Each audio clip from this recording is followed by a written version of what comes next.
morning from a very sunny Geneva. Today is show day, motor show day at Geneva. It is the easiest motor show to get to from the UK. Over there is the airport, Geneva airport, and behind me, if I swizzle round, there are the motor show halls. Inside, all sorts of highlights, this Geneva motor show. It looks an absolute cracker. Aston Martin are showing the Vulcan. There are also rumours that they're going to show an SUV concept. Bentley are showing a little two-seater car, new to go alongside Conti GT. It's a concept, all sorts of stuff. I'm going to give you a tour around the show, some of the highlights, hopefully meet some of the characters of the motor industry as well. It's going to be a quick tour, not too much detail, but I hope you enjoy as we go along as well. But behind me is a car I'm really looking forward to seeing. One of the frustrations of press day is a lot of the cars end up covered up until the press conference, and then they finally take the covers off. But it is, I am told, a special bodied Ferrari F12 that I'm really looking forward to seeing. It's from touring Superleggera. They used to bring us those Bentley sort of Lynx Aventador type cars. So we'll come back upstairs once the covers are off. In the meantime, I'm going to dash downstairs, and I think the covers just come off on the Honda stand and the Ford stand. Okay, well the first one I'm going to have a look at behind me is the Honda NSX. I'm intrigued by this car. It's had a hugely long gestation period. What gets me about it is very sophisticated. Let's go have a closer look. Now, I drove a sort of prototype of this car out in Japan, and what got me was they were using a V6 engine, two electric motors in the front and one in the rear. So there's 3 electric motors in there, 4 power sources in all. A lot to pack in. Carbon brakes as well. How dramatic a shape is it? Because this is priced in the States at around $150,000. So expect 150,000 euros over here, probably 120,000 pounds in the UK. At a guess, they're not actually official figure. So it's competing with the cars like the BMW i8. And yet it's a serious performance car. And I just wonder if we're going to really like this car, because it does weigh an awful lot, and it doesn't quite have the drama that perhaps you expect of a supercar at £130,000 from Honda. It's a big gamble for Honda. If you think about it, the previous NXX never actually did big numbers. It was more of a statement car, and I think it's going to be the same with this one. It's an intriguing car, but I don't think it's a world beater. But this car might be different. This is the Civic Type-R, finally in production form, with a crazy rear wing, and it just is pretty nuts, which you sort of expect from Japan. I'm quite glad they've done it. They've gone no holes barred. Once they lower that tailgate, you can see the rear spoiler on it. It's completely potty. And we remember the Sierra Cosworth of its day with its bi-wing. Well, we've got a similar thing going on there, and how a 4-pot twin turbo engine needs 4 giant exhaust pipes like that, I don't know. Big hoop, big top speed, 270 kilometers an hour. If everybody just try to photograph the big wing, you need a special lens to get it all in one photograph. But competitively priced at just under £30,000 in the UK, 29 something.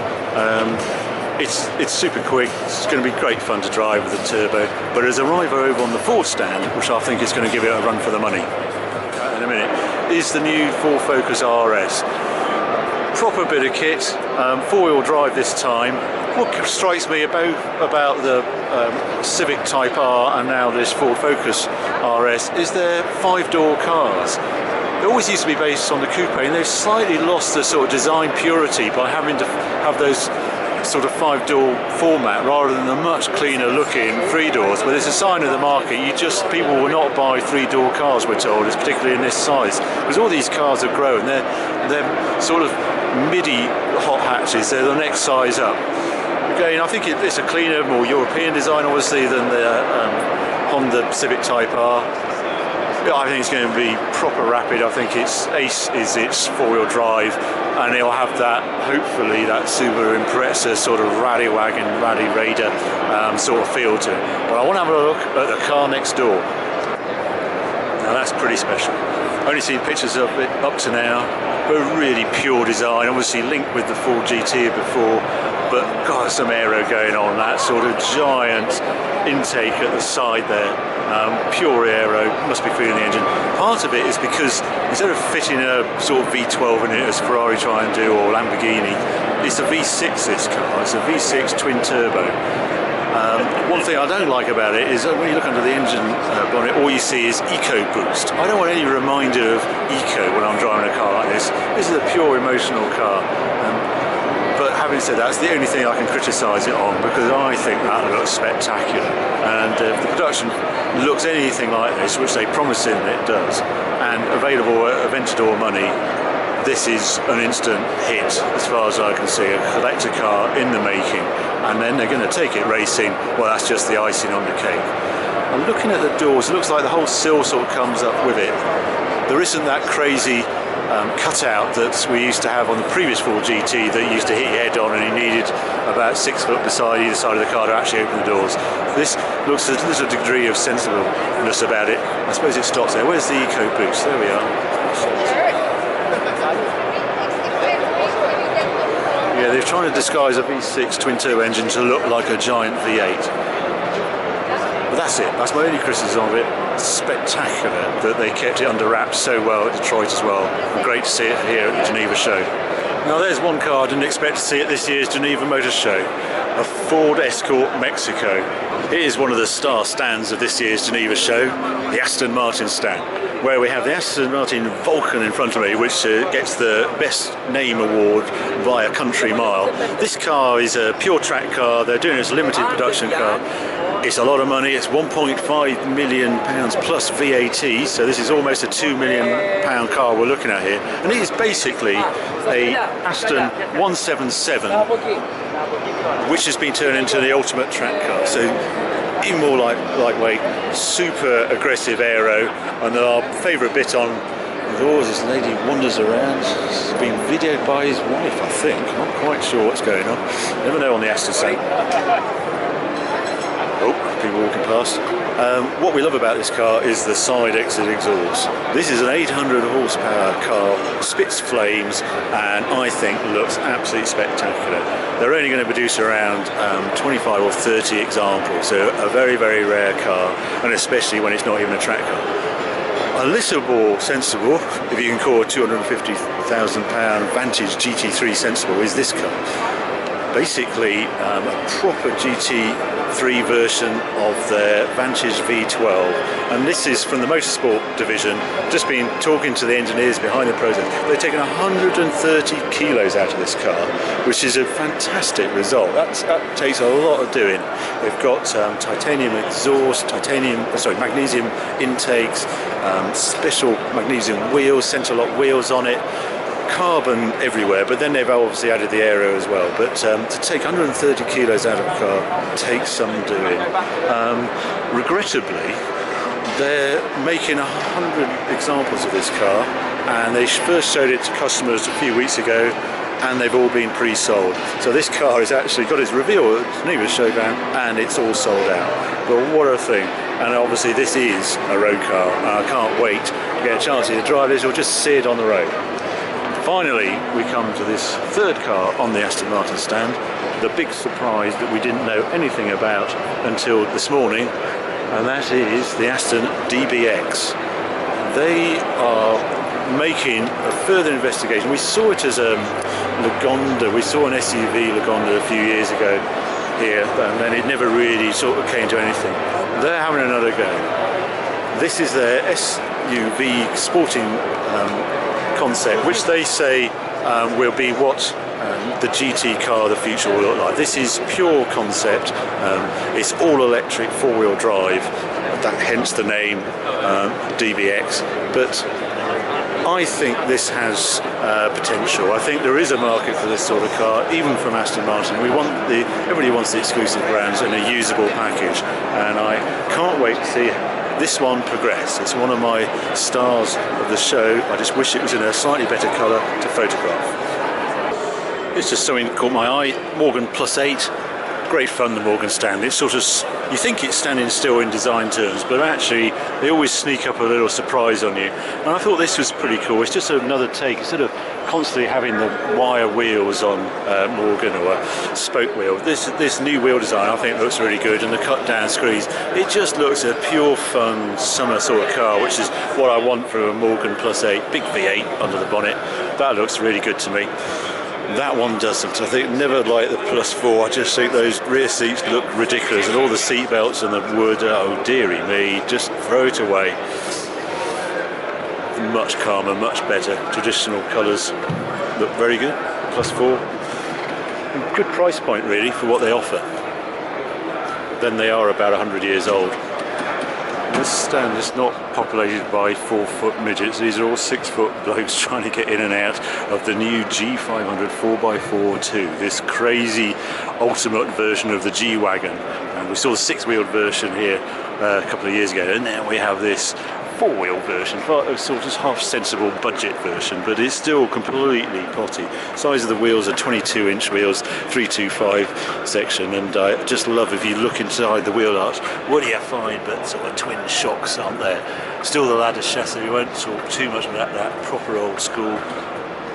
Twin side pipes coming out. This poor guy can't even get out. How do I get out? Please get me out. It's just nuts.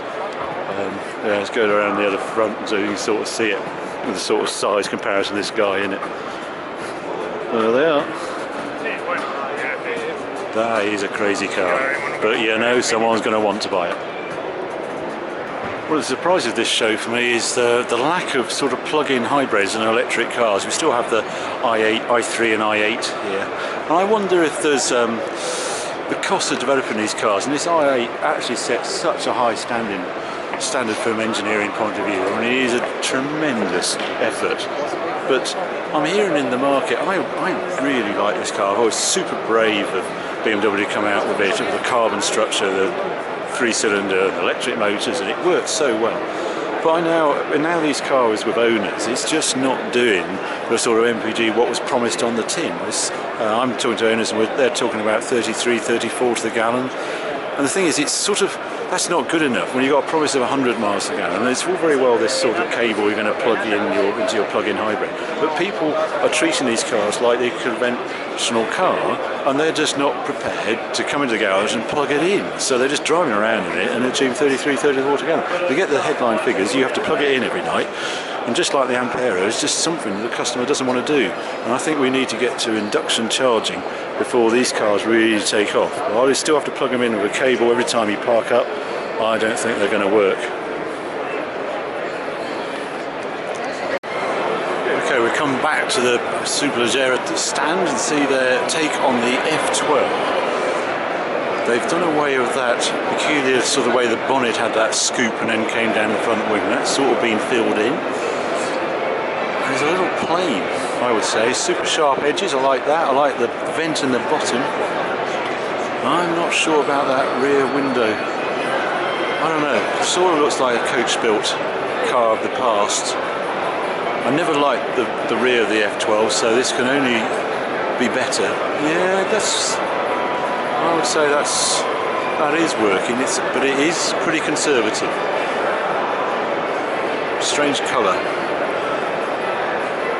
I quite like it, but I bet it costs a lot of money to do, and the F12 is hardly that bad looking anyway, so I'll give it an 8 out of 10. And here is probably the star of the show, the baby Bentley, the Speed 6. It's still quite a big car. If you see it next to the GT beside it, it's got quite a large frontal area, and the signature grille. It's quite dominant. Let's swip round the side. This is the designer of this car is Luke Donkervolk, who was at Lamborghini and did Murcielago, and he went to Seat, so he's very well known within the VW group on design. And I know Walter de Silva really rates him. I have to say I really like the rear of the car, but there's too many people there just at the minute. But I do like the way the door is on that single hinge, and the interior looks fantastic. I thought it'd be a 2+2, but it's actually just luggage space at the back open to the rear, but we keep on saying this is a concept at this stage.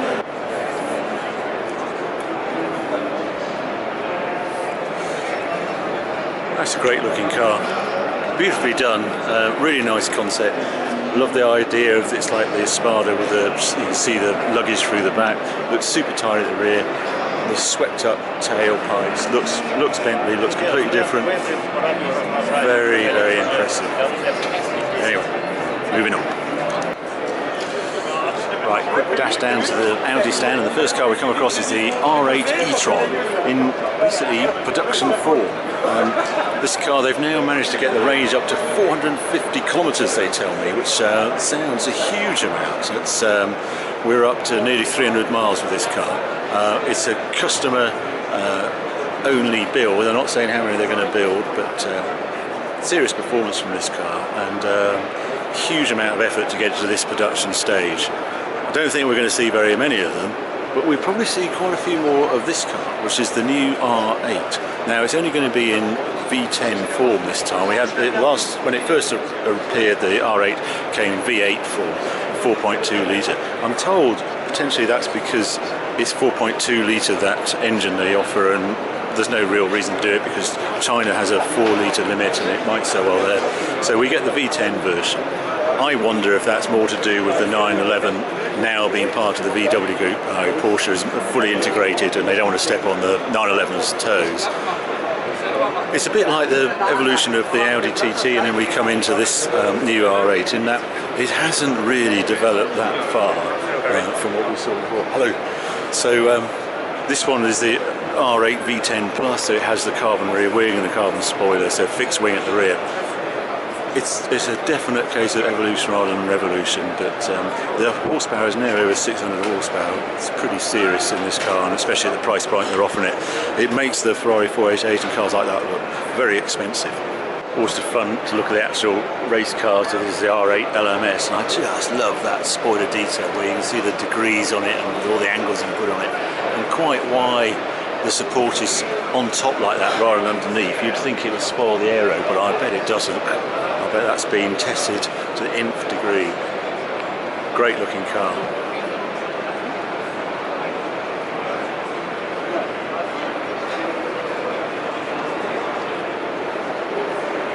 Okay, two surefire hits on the Porsche stand being launched here today.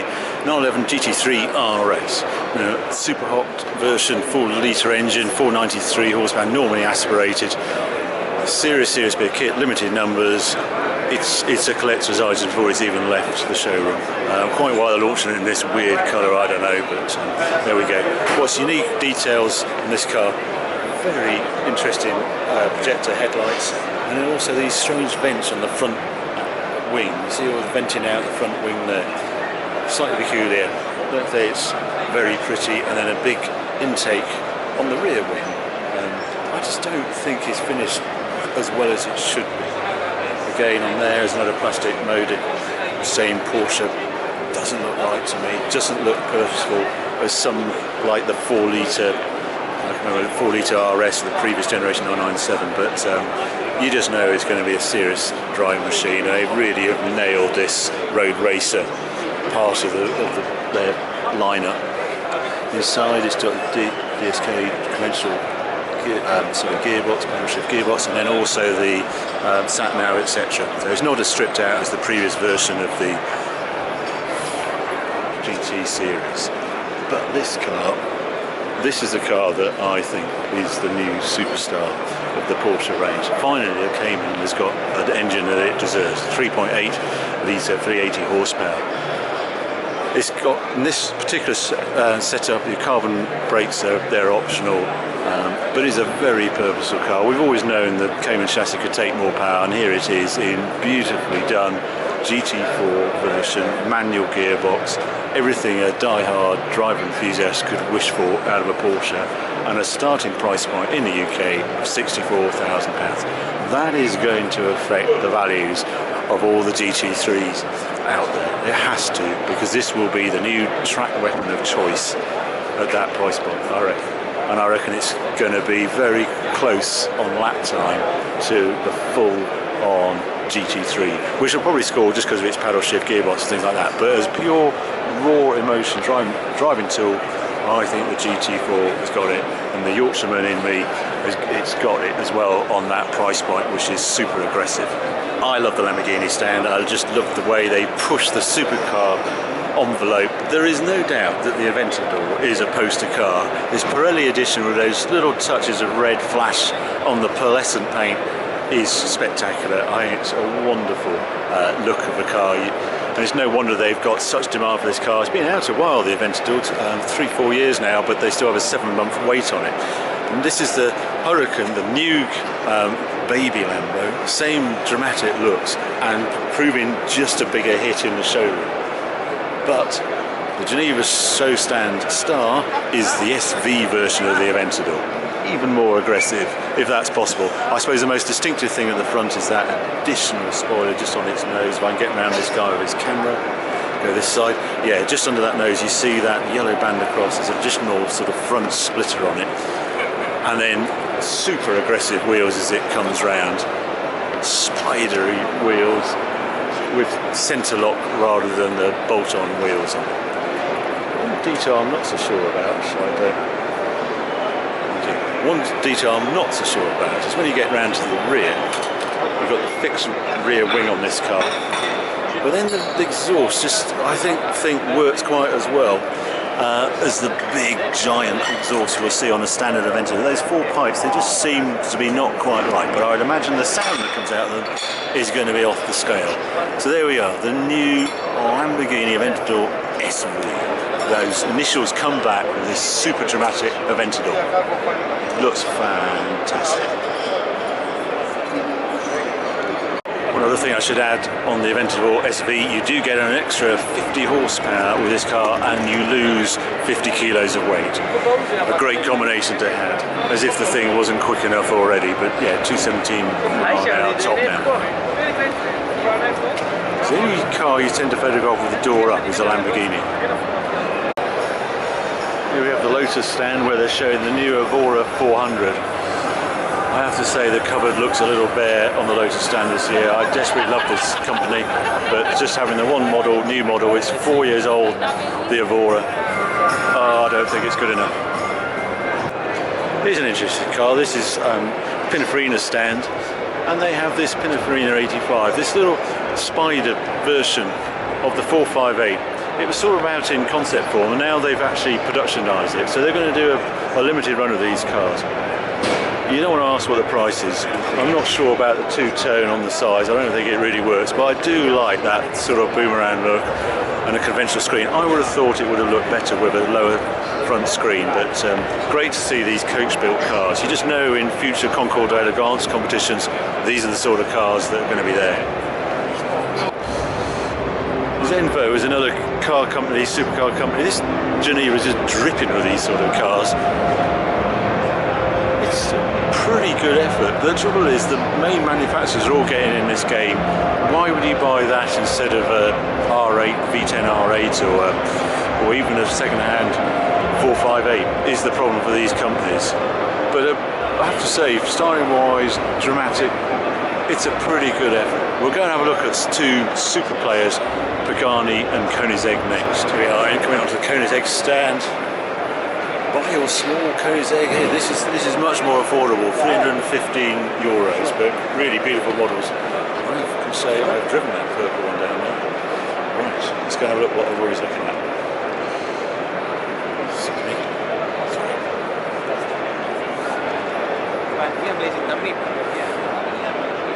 Regera. So this is the new hybrid Koenigsegg. Quite nutty. I'm hearing about the performance. It's the equivalent of 1800 horsepower. Single geared, crazy Koenigsegg, pushing the envelope yet again. And a little styling tweak, so still the wraparound screen, still as crazy as ever, still those doors that open like no other doors. A very good effort, and a car company I hugely admire for sticking to their guns and keep creating the ultimate in crazy supercars. Look at those carbon wheels. I've never seen carbon wheels like them. One of the big things I've had with Koenigsegg is they're a bit tricky to get in and out of, but I'll forgive it for the driving experience because it is off the scale. Quite terrifying, but in a very good way.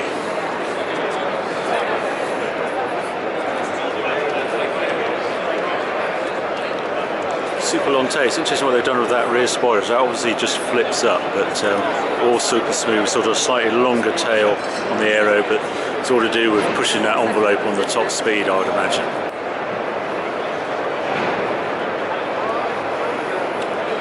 Over at Pagani, I thought we might see a new car here, but it doesn't look like it. It's the right-hand drive Pagani Veyron that we drove in Evo about a couple of years ago. Really beautiful in those colours, and looks just as good now as it did when it arrived 2-3 years ago. But I thought they'd be showing an RS version or an S version or something, but it doesn't look like it this time. Maybe next year. Still a beautifully built car. Behind me is the final edition of the Veyron, which is a sad sight to see go, but we know there's another Veyron in the works. We're going to see it's going to have the same engine as this thing's got, the W16. I understand it's around 1600 horsepower. It's been a great Geneva